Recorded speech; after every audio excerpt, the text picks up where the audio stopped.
Bonjour à tous, aujourd'hui une question importante, le problème du mal. C'est une objection très importante qui revient dans le cheminement spirituel de chacun, même dans le cheminement de personnes qui sont déjà croyantes. Donc elle est importante de traiter et c'est aussi un préalable à la question qui viendra après, c'est que se passe-t-il pour les gens qui n'entendent pas parler de l'évangile? Mais avant on va traiter le problème du mal, donc que je vais essayer de traiter ici en 3 parties. De manière progressive sur cette question en fait, parce que c'est une question intellectuelle mais aussi émotionnelle et il y a différents degrés d'objection. Donc dans la première partie, je vais traiter l'idée classique que en fait, le mal viendrait de la croyance en Dieu. La deuxième partie, on va traiter l'idée que le mal prouverait que Dieu n'existe pas, ou plutôt on va contrebalancer cette idée qui dit que parce qu'il y a tant de mal, il ne peut pas y avoir Dieu, ou en tout cas un Dieu bon. Et puis la troisième partie, on va traiter comment est-ce qu'on peut avoir un Dieu bon et le mal, et de quelle manière est-ce qu'on réconcilie ces deux idées-là. C'est vraiment ce qui nous intéresse. Si on veut se tourner vers Dieu, on veut aussi comprendre pourquoi, et c'est cette troisième partie-là qui va donner les réponses les plus importantes, mais il faut d'abord être passé par les 2 premiers étages.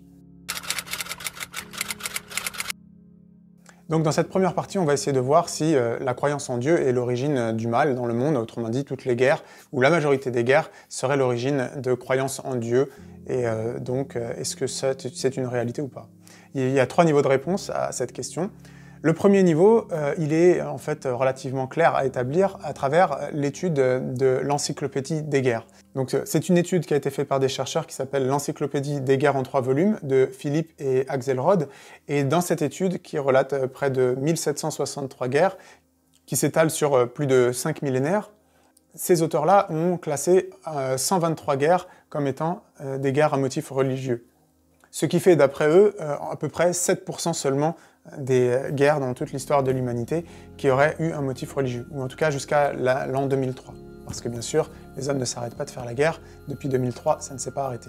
Alors évidemment, il y a une question de méthodologie, hein. C'est facile, si on décrète, ces auteurs ont décrété que telles guerres n'étaient pas des guerres religieuses, et que finalement ils auraient voulu minimiser le nombre de guerres, eh bien on pourrait faire dire ce qu'on veut. Donc il faut regarder dans les détails. Mais lorsqu'on observe un petit peu l'histoire, on sait bien que la plupart des guerres, elles sont menées parce que c'est une guerre économique. Donc on va attaquer un autre pays pour récupérer les territoires, pour agrandir le royaume et agrandir les richesses de ceux qui sont à la tête de ce royaume. Ça, c'est une évidence, mais elle est importante de rappeler parce que beaucoup de gens du Jung disent « la religion est l'origine de tous les maux ». Dans les faits, ce n'est pas le cas. Ensuite, on pourrait même étudier la question des guerres qui sont dites religieuses, donc par exemple les croisades ou le djihad du point de vue islamique. Donc les croisades, ce seraient été des guerres saintes, même si le mot saint associé à la guerre n'a pas de sens au point de vue biblique du terme, mais c'est en tout cas de cette manière-là qu'elles sont décrites dans l'histoire. Alors on ne va pas attacher trop d'importance au fait que les guerres des croisés, donc de l'Église catholique romaine, pour aller récupérer Constantinople, c'était des guerres en fait de défense, hein, dans un sens, puisque les chrétiens qui étaient à Constantinople étaient attaqués par les musulmans et ils ont demandé de l'aide au roi d'Europe. Mais quoi qu'il en soit, ces guerres-là donc ont eu un motif religieux derrière. Mais dans la plupart de ces guerres religieuses, il y a bien souvent derrière une élite en fait, hein, des rois, des papes ou des nobles qui vont utiliser le prétexte religieux pour acquérir des terres. Et donc même si on a des guerres qui, en surface, ou du moins de la manière dont l'histoire nous l'a raconté, étaient des guerres religieuses, en réalité ce qu'il y avait derrière c'était des jeux de pouvoir et toute la critique qu'on fait à l'Église catholique romaine du Moyen-Âge en particulier, puisque les choses ont changé depuis, en tout cas sur cet aspect de guerre, c'est que l'Église catholique romaine s'est emparée du message biblique pour contrôler la population et pour utiliser en fait la religion, instrumentaliser la religion pour asseoir un pouvoir des humains, de certains humains, sur le reste de la population, et donc va justifier des actions criminelles, la guerre ou autre, au nom d'un dieu, ou au nom de Dieu, pour acquérir finalement des terres, des territoires. Or, on sait aussi que, par exemple, l'Église catholique romaine a refusé pendant des siècles l'accès à la Bible aux gens. Donc, c'est-à-dire que les gens étaient mis dans l'ignorance par rapport à ce que dit vraiment le texte biblique, par rapport à la violence, par rapport à la guerre, en ce qui concerne le Nouveau Testament en particulier, Jésus dit, si on vous frappe la joue gauche, ne rendez pas le mal par le mal, tendez la joue droite. Donc ces choses-là sont très claires, mais elles ne sont pas appliquées, elles n'étaient pas appliquées par la hiérarchie du Vatican, et donc il y avait des guerres, soi-disant au nom de Dieu. Donc là, on peut déjà faire la distinction entre est-ce que l'origine de cette guerre vient des hommes, ou est-ce qu'elle vient du fait qu'ils croient en Dieu. La distinction n'est pas toujours évidente. Ensuite, un argument qui revient très souvent, c'est ce qui touche aux guerres de l'Ancien Testament, en particulier la conquête de Canaan, la conquête donc de l'État d'Israël à l'époque biblique, qui s'est fait par beaucoup de violence. Et on s'étonne, certains s'étonnent et d'autres condamnent en disant « Regardez, le Dieu de la Bible, c'est un Dieu sanguinaire, un Dieu violent qui demande d'exterminer une population ». Alors, c'est un sujet qui est relativement complexe à traiter et il va dépasser du cadre de cette vidéo, mais je vais simplement donner quelques éléments. Ce qu'il faut comprendre, c'est que dans le récit biblique, il y a ce qu'on appelle les Ben Elohim, les fils de Dieu, les anges déchus, qui ont quitté leur habitat céleste pour prendre un corps matériel et qui ont copulé avec les femmes des hommes sur Terre. Ce qui a créé ce qu'on appelle les Néphilim, des géants, qui ont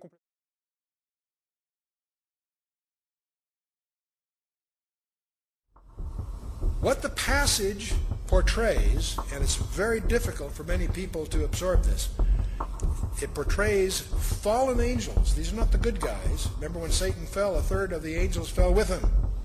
Not all of them, but a group of them, apparently, and we'll talk more about this in a minute, chose to try to create a hybrid race by I don't know the technology. I'm not going to get into that. But they apparently see, angels can't multiply. Angels are eternal. Reproduction is a process for mortals. But at the same time, Satan's got a problem. A third of the angels fell with him, so he's got a deficiency of 2 to 1 in any war that comes, right? He's got to find a way to strengthen himself. This is just a conjecture that floats around. Now, the offspring of Nephilim, they're also called the Hagibarim, the mighty ones. And now, where the confusion starts to set in is when this Hebrew passage was translated into the Greek in the Septuagint, the word they used for the Nephilim was gigantes. It sounds like giants, and it turns out they were giants, but that's not what the word means. Gigantes comes from gigas, which means earthborn. So in the Hebrew, they're called the fallen ones. In the Greek, they're called the earthborn. The purpose of the flood was not just that there was sin in the land. There was, that's emphasized. But if sin brings the flood, we better get some life jackets. No, there's something far deeper going on. That's what I want to sensitize you for when you do your own study and come to your own conclusions. But I want you to recognize there's something much more profound that is a problem that God was solving, and that is that Satan's strategy was to contaminate the human race. Et donc, Dieu a envoyé le déluge sur la terre et il a préservé simplement un petit groupe d'hommes, Noé, ses 3 fils et leurs femmes, pour repeupler la terre. Or, parmi ces 3 femmes, des enfants de Noé, il est possible qu'il y avait déjà une contamination génétique qu'il y avait dans le reste de l'humanité, et c'est pour cette raison que même après le déluge, on retrouve encore des géants, en particulier l'histoire de David et Goliath. Lorsque David a combattu, Goliath était un géant, il avait 6 doigts. Et donc, il se trouve que ces géants du monde antidéluvien se retrouvaient encore dans l'Antiquité. Et il est très probable que la raison pour laquelle Dieu a demandé d'éliminer ce peuple de Canaan, de tuer les femmes, les hommes, les enfants et aussi les animaux, c'est parce qu'il y avait un mix génétique à l'intérieur de cette population que Dieu ne voulait pas que se perdure dans l'humanité. Et c'est pour ça que si les enfants étaient contaminés, et même les animaux, parce qu'il y a là des choses qui pour nous feraient lever les yeux au ciel, mais il y avait des pratiques, la zoophilie, qui se trouve encore aujourd'hui dans des pratiques sataniques, c'est le mélange de l'homme et des humains. Donc lorsque Dieu dit « fais certaines choses », éliminer ce peuple-là, il n'est pas forcément le fait que Dieu était un sanguinaire et qu'il voulait tuer ces gens sans raison. Il y avait peut-être derrière une raison importante qui, justement, d'un point de vue de Dieu, qui voit tout de l'extérieur et qui sait sur le temps ce qui va se produire, ce mal-là, entre guillemets, de détruire des êtres vivants, produit un bien sur le reste de l'humanité. Parce que peut-être que si cette communauté, cette peuplade avait perduré, il y aurait eu encore plus de mal dans l'humanité. Donc voilà, brièvement, par rapport à cette notion de guerre qu'on retrouve dans l'Ancien Testament, qui, pour le coup, cette fois-ci, ne sont pas amenés par la volonté directe des hommes, mais la volonté de Dieu.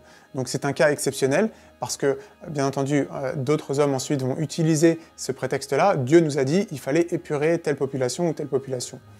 Là, il y a une différence. Dans ce texte biblique, Dieu s'est affirmé directement en disant « Voilà, vous éliminerez tel peuple et vous prendrez ce territoire-là ».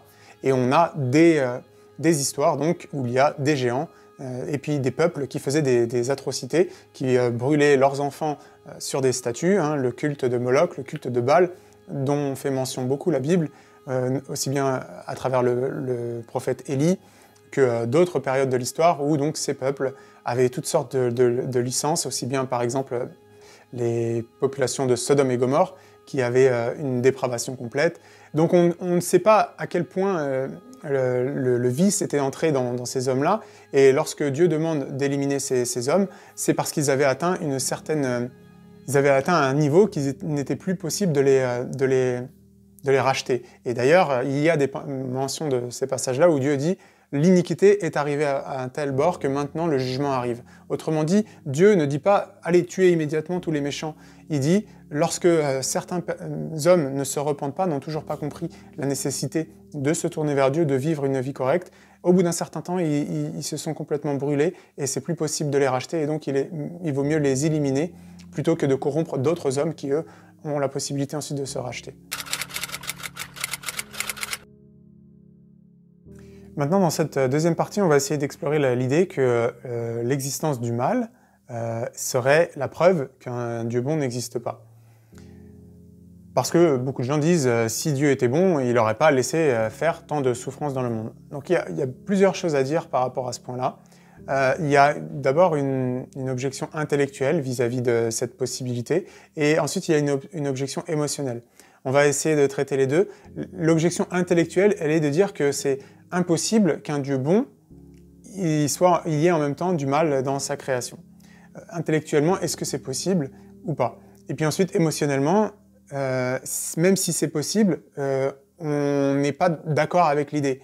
C'est-à-dire que ça nous choque de voir que le mal serait possible, et donc on va dire ça nous prouve que Dieu n'existe pas. Donc d'abord, intellectuellement, est-ce que c'est possible qu'il y existe un Dieu bon et en même temps le mal? Pour pouvoir y répondre, eh bien, il faut qu'on ait la capacité de voir sur le temps ce que va produire ce mal. Parce que le problème qu'on a, c'est que nous, on est des êtres finis. Et Dieu est un être infini. Il voit les répercussions dans le temps de choses. C'est-à-dire que certaines choses qui produisent du mal, de la souffrance, peuvent, par cette souffrance, produire sur le long terme quelque chose de bon. L'idée qu'on donne, c'est par exemple l'effet papillon. Donc il se peut qu'une personne vive un événement dramatique, une souffrance, mais que cette souffrance produise beaucoup de bien dans l'histoire. Il y a des histoires réelles, hein. Il y a l'histoire d'un homme qui était à une conférence, donc d'un apologète, c'est Frank Turek, où à la fin de la conférence, où on avait parlé du viol et de l'avortement, eh bien il y a un homme qui s'est présenté à la fin de la conférence en disant qu'il y avait une femme qui un jour a été violée. Et cette femme-là a été complètement, bien sûr, détruite par cet acte-là, mais elle a décidé de garder l'enfant parce qu'elle avait donc une vision biblique de la chose, elle respectait la vie de chaque âme, et elle a décidé de garder cet enfant qui était le fruit d'un viol. Lorsque cet enfant a grandi, la maman a eu beaucoup de difficultés, parce que, évidemment, beaucoup de souffrance à l'intérieur d'elle, elle devait élever un enfant tout seul, etc. Et puis cet enfant a grandi, et lorsque cet enfant a grandi, il est devenu pasteur. Et cet enfant, ce qui est devenu pasteur, il a amené beaucoup de gens au royaume de Dieu. Il les a sauvés. Enfin, c'est Dieu qui sauve, mais disons qu'il a utilisé sa vie pour faire du bien à travers d'autres personnes. Et ce pasteur, c'est l'enfant de ce viol, et c'est lui qui est intervenu dans cette conférence. Et donc, voilà, on ne peut pas savoir les répercussions que vont avoir le mal sur l'avenir. Ce qui est illustré aussi par la fameuse histoire du fermier chinois, qui est raconté dans les contes bouddhistes, que Alan Watts a repris.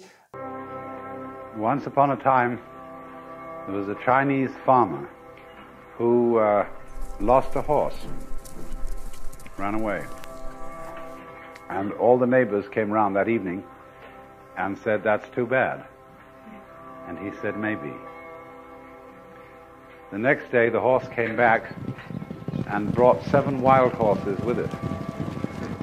And all the neighbors came around and said, "Why, that's great, isn't it?" And he said, "Maybe." The next day his son was attempting to tame one of these horses and was riding it and was thrown and broke his leg. And all the neighbors came round in the evening and said, "Well, that's too bad, isn't it?" And the farmer said, "Maybe." And the next day the conscription officers came around looking for people for the army, and they rejected his son because he had a broken leg. And all the neighbors came round that evening and said, "Isn't that wonderful?" And he said, "Maybe." Donc tout ça pour illustrer le fait que sur un moment précis, on peut avoir l'idée que quelque chose qui est arrivé est mal, est un drame, mais qu'en fait ça produit des bonnes choses derrière. Mais inversement aussi, on ne peut pas forcément juger les faits en disant ça c'est une bonne chose, peut-être que derrière il va y avoir des répercussions négatives. Donc tout ça pour illustrer le fait qu'on n'est pas dans une position, nous, en tant qu'humains, de juger si le mal est toujours mauvais ou est-ce qu'il peut, à la fin, produire quelque chose de bon pour les hommes. Et à ce moment-là, ça ne prouve pas le fait que Dieu serait mauvais. Ça veut simplement dire que Dieu, il a un plan, il fonctionne d'une autre manière que nous, et qu'il peut utiliser le mal pour en faire du bien à la fin. Ensuite, il faut voir la vision biblique qu'on présente de Dieu et du mal. Parce que, évidemment, dans le système biblique de ce monde, il y a le Dieu, il y a le diable, l'humanité. Et l'humanité a fauté, elle s'est séparée de Dieu volontairement. Donc le mal est entré dans la création. On va ensuite, dans la troisième partie, voir pourquoi est-ce que Dieu aurait permis qu'on chute. Mais dans cette deuxième partie, c'est simplement pour illustrer le fait que dans la vision biblique, il n'y a pas simplement Dieu et les hommes. Ce mal-là, il est amené par le diable. Il est amené par la désobéissance que l'homme fait vis-à-vis de Dieu et suit le diable. Et donc la souffrance qu'on trouve dans le monde, elle est la conséquence de notre nature pécheresse et de notre rébellion en fait. La plupart des gens ne veulent pas être une bonne personne, ils préfèrent mentir, ils préfèrent privilégier leurs propres intérêts au détriment des autres, ils vont même faire la guerre, ils vont faire l'adultère, ils vont faire toutes sortes de choses. Et donc on voit qu'il y a énormément de mal dans le monde, et est-ce que ce mal-là vient de Dieu ou est-ce qu'il vient des hommes? Donc déjà, on ne peut pas remettre ça sur la faute de Dieu. Même si on pourrait dire, oui, mais Dieu il n'aurait pas dû nous laisser fauter. On va le voir dans la troisième partie, encore une fois. Ensuite, il faut comprendre que la vision biblique aussi du monde, c'est que cette vie, c'est une vie finie qui a ensuite des répercussions éternelles. Et si nous vivons dans ce monde pour une courte vie, mais qu'ensuite nous aurons une vie éternelle, avec une vie au paradis lorsqu'on aura obtenu la rédemption, alors la souffrance, on va la juger sur l'ensemble de la vie de l'homme. Parce que si sa vie se restreint à 50 ans ou 80 ans, et que dedans il y a beaucoup de souffrance, on pourrait dire c'est énormément de souffrance. Mais si derrière cette courte vie, même de 100 ans, et qu'après il y a une vie éternelle au paradis, avec Dieu, dans un monde complètement régénéré, alors ces quelques 80 années ou 100 ans ne représentent rien par rapport à la durée de la vie. Et c'est précisément ça dont il s'agit, c'est que cette souffrance-là, elle est à comparer avec le bonheur éternel qui vient derrière. Alors bien sûr, ce bonheur, il faut l'obtenir. Il n'est pas obtenu par nos propres œuvres, il est obtenu par le salut de Jésus. Mais, et tout le monde ne l'obtiendra pas, c'est aussi ça le problème.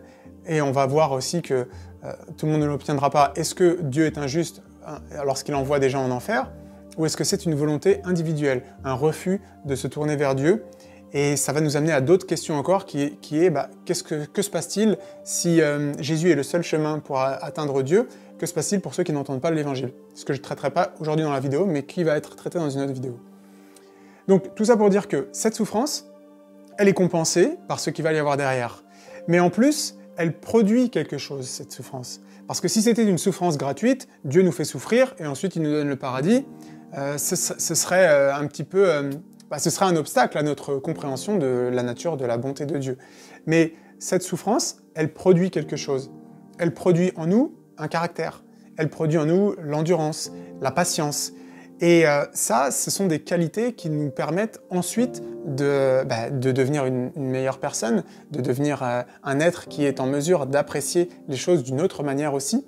Parce qu'il y a aussi le fait que lorsqu'on passe par la souffrance, et qu'ensuite on va avoir une félicité absolue dans le paradis, cette félicité, on l'appréciera encore plus parce qu'on aura souffert avant dans ce monde. Ça ne veut pas dire qu'il faut souffrir pour apprécier, mais il est vrai que quand on souffre ou qu'on attend quelque chose, un espoir, on attend une récompense derrière, eh bien, on va en bénéficier encore plus grâce au temps d'attente qu'il y a eu avant. C'est pour ça que la gratification immédiate n'apporte pas le bonheur, n'apporte pas la réalisation. Et c'est pour ça que les hommes riches cherchent le bonheur et sont jamais satisfaits. Parce qu'on peut avoir 1 million, 2 millions, 10 millions, et on est en mesure de s'acheter tous les plaisirs qu'on peut, mais c'est jamais satisfaisant. Donc on se dit, il faudrait que j'ai encore plus de millions, et peut-être que quand j'aurai 1 milliard, là je serai vraiment heureux. Donc ça montre aussi que le fait de ne pas avoir ce qu'on veut, de ne pas être dans le bonheur immédiat, a aussi quelque chose de positif pour nous dans l'avenir. Mais surtout, en fait, ce que cette souffrance produit, c'est d'amener à la connaissance de Dieu. D'une part, parce que la souffrance va nous amener à nous poser des questions. Quand on vit dans ce monde et qu'on souffre, ou qu'on reconnaît la souffrance à l'extérieur, parce qu'on peut avoir une vie relativement confortable, mais lorsqu'on voit le reste de l'humanité dans la souffrance, on se pose des questions, on se dit mais qu'est-ce qui se passe? Quel est le sens de cette vie? Et donc la souffrance, ça va être comme un aiguillon qui va nous amener à nous poser des questions sur le sens de cette vie, et en faisant ce cheminement, en se posant des questions, lorsqu'on cherche, on trouve. Et donc, ce que dit la Bible, c'est que toute personne qui cherche des réponses à ça, qui cherche Dieu, va finalement obtenir la connaissance de l'Évangile, la connaissance de qui est Jésus. Et là, encore une fois, l'objection va venir, oui, mais ceux qui n'entendent pas parler de l'Évangile ou ceux qui sont nés avant Jésus. On va y répondre dans une autre vidéo. Mais donc, cette souffrance, elle va produire la connaissance de Dieu, qui, elle, est le plus grand bien. Et en réalité, c'est ça le point essentiel à comprendre, c'est que le but de la vie, du point de vue biblique, ce n'est pas le bonheur. Ou en tout cas, pas dans ce monde matériel. Le but de la vie, c'est la connaissance de Dieu. Connaître Dieu, pas au sens connaissance gnostique, intellectuelle, mais la connaissance de qui est Dieu, une relation avec lui. Ça va produire le plus grand bien, aussi bien dans cette vie que dans la vie éternelle, surtout. Et c'est parce que la connaissance de Dieu est le plus grand bien et le bien absolu, alors quelle que soit la souffrance par laquelle on passe dans ce monde pour obtenir ce bien absolu, cette souffrance est négligeable comparée à ce bien absolu. Mais en plus, cette souffrance va nous permettre de mieux connaître Dieu, parce que c'est parce qu'on souffre qu'on va se tourner vers lui. C'est parce qu'on est dans ce monde déchu que Dieu peut intervenir, faire des miracles, nous montrer sa présence, nous donner son réconfort. Et donc, nous permet de commencer à le connaître, de commencer à appréhender la relation avec Dieu, parce que si on est amené à passer l'éternité avec Dieu, c'est une bonne idée de se préparer et d'apprendre à le connaître. Et c'est ça que fait ce passage sur Terre. Il est d'une part une forme de test. Chaque homme est amené à choisir entre le bien et le mal, entre Dieu et le diable. Et lorsqu'il a fait ce choix, eh bien, Dieu va essayer de le raffiner, il va le travailler de l'intérieur, il va le purifier par les épreuves de la vie, par la souffrance, qui va donc produire des qualités, l'endurance, la patience, l'obéissance, parce que justement, la raison pour laquelle on a le mal dans ce monde, c'est parce que nos ancêtres ont désobéi. Et une obéissance bien dirigée aux lois de Dieu qui sont saines, amène un bien éternel, comparé à une désobéissance aux lois de Dieu, mais une obéissance aux lois humaines. Lorsque le système est complètement inversé, ou ce qui est mal est appelé bien, eh bien cette désobéissance à Dieu, mais cette obéissance à un système inversé, amène la séparation de Dieu et beaucoup de souffrance. Donc le but de la vie, c'est de connaître Dieu, et le bonheur, il n'est pas atteint dans cette vie, mais il est atteint dans cette vie éternelle. C'est pour cette raison que lorsqu'on ne comprend pas bien le but de l'homme et qu'on ne le voit pas comme un être éternel, on se restreint uniquement sur le monde matériel et la durée finie d'une vie, on dit Dieu n'est pas bon puisqu'on souffre dans cette vie, on n'a pas tout ce qu'on veut, on n'est pas dans le plaisir absolu. Mais si notre critère pour juger c'est l'éternité, alors cette souffrance, si elle produit le but qui est de connaître Dieu pour obtenir le bonheur éternel, alors cette souffrance, elle n'est pas un obstacle, elle est un passage nécessaire à une vie éternelle, et cette fois-ci où on obtiendra le bonheur absolu, qui est un bonheur lorsqu'on connaît Dieu, lorsqu'on vit sous ses règles, et qu'on n'est pas régi par le vice, qu'on n'est pas régi par des désirs, des passions de la chair, qui nous viennent donc du diable, des anges déchus, qui veulent instaurer à l'intérieur de l'humain des pensées mauvaises, des désirs mauvais, qui nous séparent de Dieu en fait. Et puis, quand on dit on voudrait être dans le plaisir absolu, faire tout ce qu'on veut, l'hédonisme en fait, hein, les plaisirs de la chair, les plaisirs de pas de limite. En réalité, qu'est-ce qu'on a? Eh bien, on a de la souffrance derrière, parce qu'un homme qui n'est pas capable de se retenir, un homme qui se laisse aller à tous ses penchants, eh bien, va souffrir derrière. C'est Pascal qui a dit, il y a à l'intérieur du cœur de l'homme un vide en forme de Dieu. Et la seule manière d'être réellement épanoui, ce n'est pas en allant dans la licence des plaisirs de la chair ou même de l'intellect, se glorifier soi-même, essayer d'être une star, etc. Mais c'est en comblant ce vide par Dieu. Et tant qu'on n'a pas comblé ce vide par Dieu, eh bien on sera malheureux. Et parfois, la souffrance est aussi nécessaire pour prendre conscience de ça, du vide qu'on a à l'intérieur de nous. Et tant qu'on ne s'est pas tourné vers Dieu, on va souffrir. Et donc cette souffrance, elle va nous ramener vers Dieu, et Dieu va se révéler à nous, il va nous transformer, et il va ensuite nous donner la vie éternelle, mais aussi il va nous donner dans cette vie de souffrance, de difficulté, quelque chose à quoi s'accrocher. Il va nous amener sa présence aussi, qui va nous aider, qui va nous fortifier, et il va nous donner donc un horizon, quelque chose un espoir en fait à cette vie qui sinon serait bien triste, non seulement parce qu'elle est entièrement dominée par le mal, mais en plus, s'il n'y a pas de vie derrière cette vie, à quoi bon? Maintenant, dans cette troisième partie, eh bien, on va examiner donc, la vision biblique de la chose. D'accord, la souffrance serait la conséquence de notre chute, de notre désobéissance à travers Adam et Ève qui ont écouté le mensonge du diable, et nous nous retrouvons dans cette situation, et autant de souffrances. Alors d'accord, ces souffrances produiront la vie éternelle, mais Dieu n'aurait pas pu faire les choses autrement et nous placer directement dans le paradis. Ce serait quand même tellement plus simple et ça aurait évité beaucoup de souffrances. Alors la question principale, c'est encore une fois, est-ce que nous, de notre point de vue humain, fini, limité, on est en mesure de comprendre le plan infini de Dieu? Non, on n'est pas en mesure de le savoir. Mais surtout, la question qui se pose, c'est la question du libre arbitre. Dieu, il nous a créés aussi à son image. C'est-à-dire qu'on a la possibilité de choisir entre le bien et le mal. Mais aussi, il nous a créés pour avoir une relation d'amour avec lui et avec les autres. C'est-à-dire que les êtres humains aient des relations d'amour entre eux. Hein, ce sont les deux commandements de Dieu. Aime Dieu de tout ton être et aime ton prochain comme toi-même. Donc, l'idée qu'on a été créé pour l'amour, pour aimer Dieu, implique que il y ait le libre arbitre. Parce que si on a été créé pour aimer, il faut nécessairement que l'amour soit donné librement, parce que sinon c'est pas de l'amour. Si on avait été programmé en tant qu'ordinateur à aimer Dieu automatiquement, bien ce sera pas du tout la même chose. C'est comme si il y a des hommes, malheureusement, qui en sont réduits à ça, qui s'achètent des poupées et qui en font une relation avec des poupées, qui ne peuvent pas répondre. Alors maintenant, ils essayent de mettre de la technologie dedans dans ces poupées pour qu'elles soient un peu plus interactives, mais ça ne remplacera jamais les relations données volontairement d'un être humain. Donc l'amour, il doit être donné librement. Mais s'il y a libre arbitre, il y a nécessairement la possibilité de refuser. Et donc, Dieu avait ce dilemme, entre guillemets, qu'il voudrait créer des êtres humains libres, mais en même temps, il savait que, comme il y aurait la liberté, il y aurait la possibilité de refuser. Ce qui entraînerait le mal, la souffrance et la séparation pour une partie de l'humanité, car il savait qu'une partie de l'humanité refuserait cet amour, refuserait cet évangile. Il y a des gens, on peut leur parler de Dieu toute la vie, on peut leur expliquer la nécessité de se repentir parce que le mal produit le mal, eh bien ces gens-là ne se repentiront jamais. On peut leur donner l'éternité, ils ne le feront pas.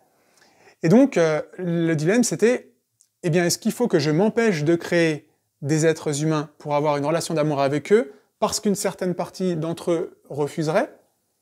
Ou est-ce que je vais quand même le faire, mais comme ce serait relativement injuste et difficile d'envoyer autant d'humains dans la séparation éternelle, et qu'en plus ils vont devoir souffrir, eh bien je vais faire moi-même le travail, je vais souffrir moi-même, et je vais leur donner à tous l'opportunité de venir avec moi gratuitement par le salut que je vais donner par mon Fils Jésus-Christ. C'est précisément ce qui s'est passé. C'est-à-dire que Dieu s'est incarné dans la présence de Jésus-Christ, et il a pris sur lui le châtiment de l'humanité, et il est ressuscité, et il donne la vie éternelle à tous ceux qui se tourneront vers lui, qui accepteront qu'ils ont été pécheurs, qui demanderont pardon à Dieu, et à ce moment-là, ils seront réconciliés. Donc, l'humanité n'a plus la possibilité de dire Dieu, tu es injuste, nous, on a souffert à cause des fautes de nos pères, et on n'a rien demandé à personne, et toi, tu es dans ton trône, tu es bien placé là-haut dans les nuages, et nous, on souffre sur terre. On ne peut pas en vouloir à Dieu, puisque Dieu lui-même a souffert, alors qu'il n'avait pas besoin de souffrir. Jésus n'a jamais péché, et pourtant, il a pris sur lui la condamnation qui nous revenait.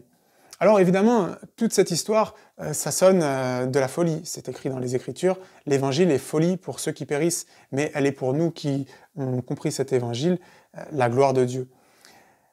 Donc il y a un cheminement pour essayer de comprendre cette histoire. Et cette histoire, d'abord, est-ce qu'elle est réellement ce que dit la Bible? Et c'est pour ça qu'il faut s'intéresser aux manuscrits bibliques. Est-ce qu'ils ont été réédités dans le temps, ou est-ce que réellement ce qu'on lit correspond à ce qui a été écrit lors des faits? Et cette étude-là nous prouve que les manuscrits n'ont pas été altérés, et donc c'est réellement cette histoire-là qui s'est passée. Jésus est mort, il est ressuscité. Et nous, on a la possibilité ensuite de nous examiner, d'examiner notre conscience. Est-ce qu'on fait le bien, est-ce qu'on fait le mal? Et on sait bien qu'à l'intérieur de nous, il y a cette petite voix, cette conscience qui nous dit quand on fait le mal. Si on fait le mal, et que Dieu veut que les choses soient bien faites, il y a nécessairement le besoin de se repentir, de demander pardon à Dieu. Et c'est pour ça que là j'anticipe un petit peu sur la réponse à qu'est-ce qui se passe-t-il pour les gens qui n'entendent pas l'Évangile. C'est que de tout temps, l'homme a la connaissance de Dieu par sa révélation dans la nature, la beauté, l'organisation de l'intelligence de la matière, etc. Même sans les technologies modernes, l'homme a toujours su qu'il y avait de la beauté, qu'il y avait de l'intelligence dans la nature. Donc ça, c'est la révélation de Dieu par la nature. Et ensuite, il s'est révélé par la conscience morale qu'il y a à l'intérieur de nous. Il nous a mis dans notre cœur cette conscience du bien et du mal.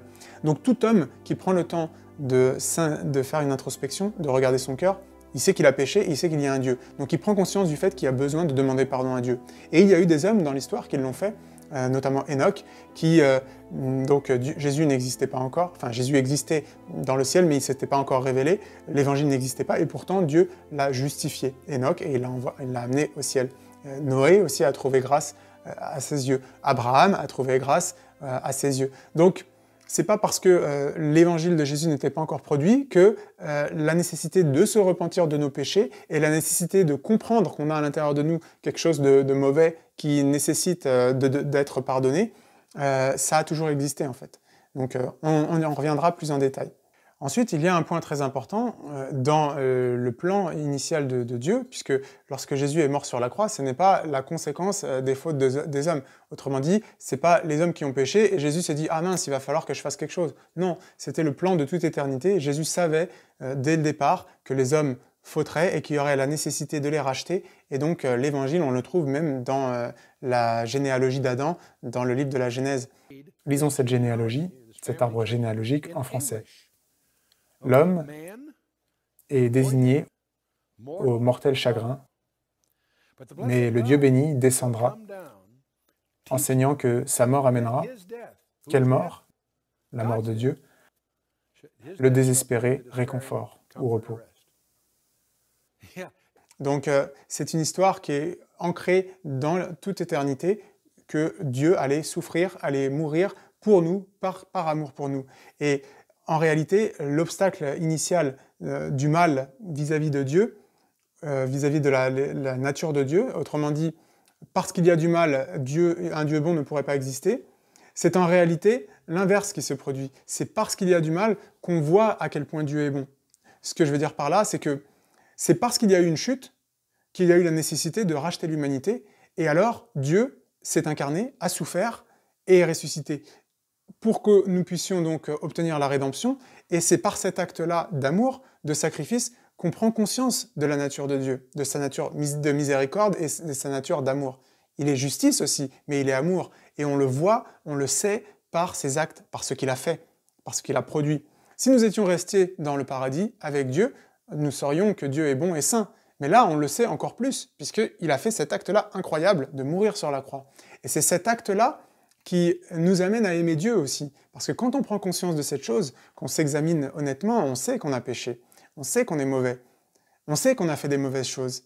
Et quand on prend conscience que c'est à cause de ces mauvaises choses que Dieu a dû faire ça, mourir sur la croix, alors on a une grande gratitude envers lui, et l'amour qu'on a envers Dieu va grandir quand on prend conscience vraiment de cet acte-là. Et donc Dieu s'est révélé, a révélé son caractère par le mal. Donc la souffrance produit un bien en nous, puisqu'elle va nous développer l'endurance, la patience, le courage, mais aussi nous permet de nous révéler déjà dans ce plan matériel une partie de la nature de Dieu, sa miséricorde, son amour. Et puis, cette relation de guerre entre le bien et le mal dans ce monde, elle nous permet aussi, nous donne l'opportunité de participer au règne de Dieu et d'être acteurs pour le camp du bien. Autrement dit, c'est parce qu'il existe le mal dans ce monde que nous avons la possibilité d'exercer le courage, la patience, le sacrifice, l'abnégation pour les autres. Ce sont des choses qui sont nécessaires dans un monde où il y a le mal autour, où il y a une tromperie. Et si ces choses-là n'existaient pas, nous serions tous comme des anges, et nous serions tous bons, et nous n'aurions pas développé ces qualités. Et donc Dieu nous fait participer à son plan, nous fait participer à ces qualités de sacrifice, de courage, d'abnégation, toutes ces choses-là qui viennent de Dieu. Nous sommes créés par Dieu. Il n'y a personne qui peut se glorifier de ses propres qualités.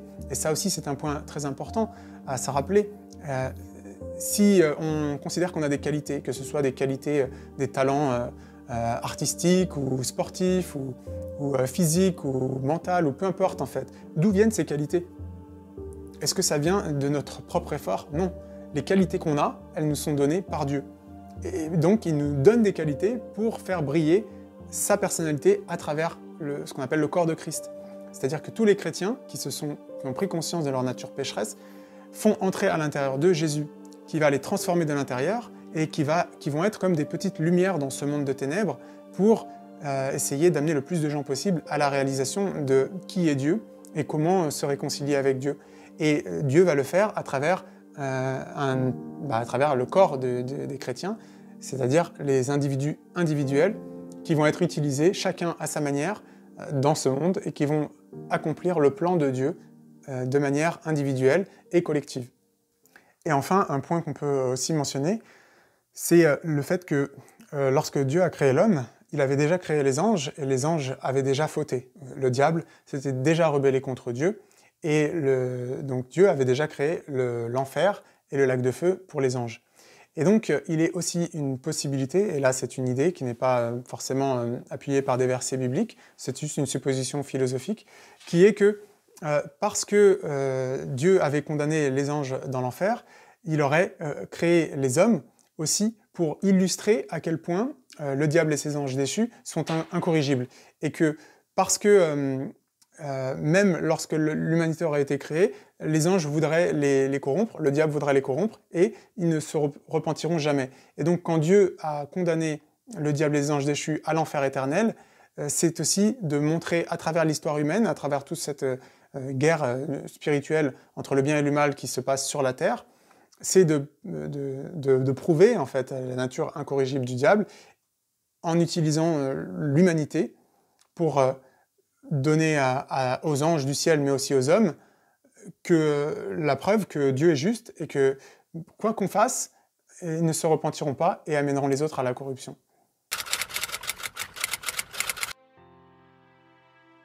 En conclusion, donc, on voit bien que le mal, à première vue, est un obstacle.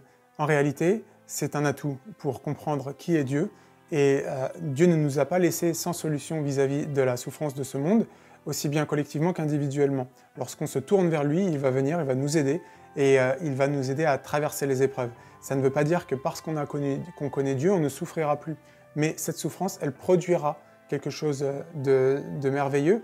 Non seulement notre caractère, il se forge et il sera utilisé vers l'éternité, mais surtout, nous vivrons avec Dieu pour l'éternité et nous l'apprécierons d'autant plus.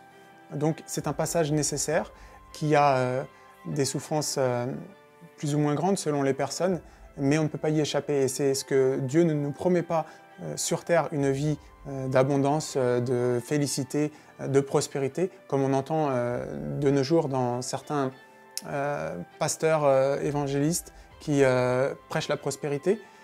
Dieu ne nous a donc pas laissé sans réponse, mais il ne va pas non plus s'imposer à nous. Il va nous donner l'opportunité de le chercher et de le trouver. Il va essayer de nous envoyer des messagers, des évangélistes, des films, des chansons, des conversations, des amis, des proches, toutes sortes de choses pour essayer de nous amener à nous poser des questions vers lui.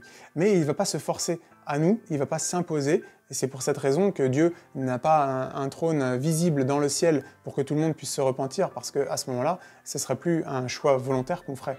Il faut qu'on cherche par nous-mêmes et qu'on le trouve, et celui qui cherche, trouve. Alors puisque nous comprenons la nature de Dieu par le sacrifice de Jésus, et que c'est par le sacrifice de Jésus uniquement qu'on est réconcilié avec Dieu, eh bien on va évidemment s'intéresser à la question de que se passe-t-il pour les gens qui n'entendent pas parler de Jésus, ce qui sera traité dans une autre vidéo.